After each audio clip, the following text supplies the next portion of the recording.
Well, it's getting there. It's almost done. What was supposed to take 6 hours has probably taken 16 hours. This locomotive, HobbyTown of Boston kit, needs a lot of modification to get parts to fit properly. The instructions to me aren't the best, and I've been using a lot of YouTube resources to figure out how things go together. So just a quick run through of what I've done.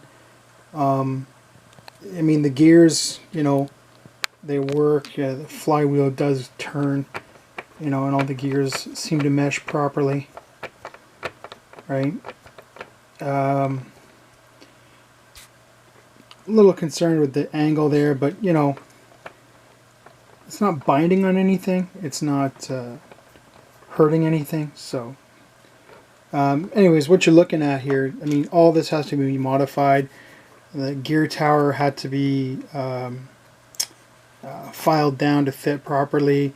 The shaft had to be cut to fit properly. Basically, you're looking at it's a kit, like I said, and everything here needs to be filed in order to get it to work. Even then, I'm not too confident. I don't know. We'll see how it works a little bit later when I put it on the tracks. But a little not too sure about my skill level there in terms of, have I assembled this thing correctly? I mean, this thing is, every little part you can imagine on this locomotive has to be put together. Even the drive shaft here has to be cut to a certain length. You're kind of guesstimating. So how it works is this motor turns, connected to the drive shaft here, turning your flywheel, connected to the gear tower. Gear tower turns, sorry about that, turns those gears, and then goes down into the truck assembly, and the gears inside the trucks are turning the drive shaft at the bottom, which then connects to the rear truck. Kind of an interesting design. Yeah, I got some extra parts left over. That's what's scaring me. I'm not too sure why I have all these extra parts left over, what they're for. This brass bushing, a couple flathead screws, panhead screws, a nut, mounting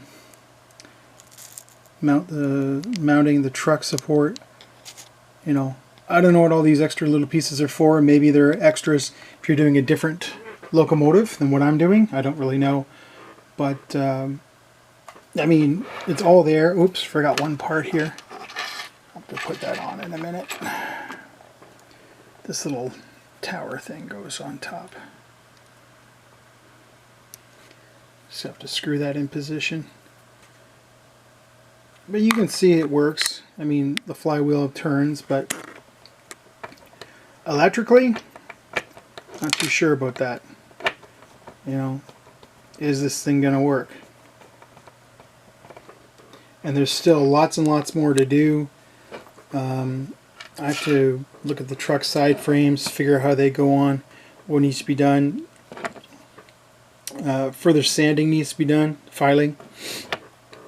These pins still have to be filed a little bit for the shell. So, and the shell requires a lot of modification as well inside to get this to fit properly. And I hope I've cut it to the exact length needed for the shell. Like, all this may have to come apart again, and I may need to take a little bit more off. I already had to do that a couple of times actually, so you're talking millimeters at a time, because if you don't want to take too much. So I mean, hopefully all this works. Also a little concerned with the front truck here turning, the metal contact here hitting the frame. I may need to file in there to give it a little bit more clearance, so the truck is a better rotation and better able to negotiate curves.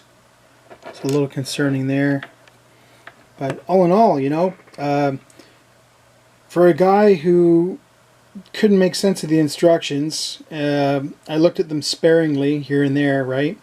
And I looked at YouTube videos. I'm pretty happy with the way it turned out. Hopefully when I put it on the tracks, I'm just as happy. Otherwise, I got to take the whole thing apart and go over it step by step and file away until everything works. Because as I said, this chassis requires a lot of modification. Like the trucks, to get them free rolling is, wow, it's a lot of work. Anyways, if you're buying one of these HobbyTown of Boston kits, it's a lot of work, and the instructions, like I said, aren't the best. I'm gonna probably do a video how I built this step by step a little bit later, but yeah, it's no easy feat here. Anyways, we'll keep you up to date. We'll talk to you later. Bye.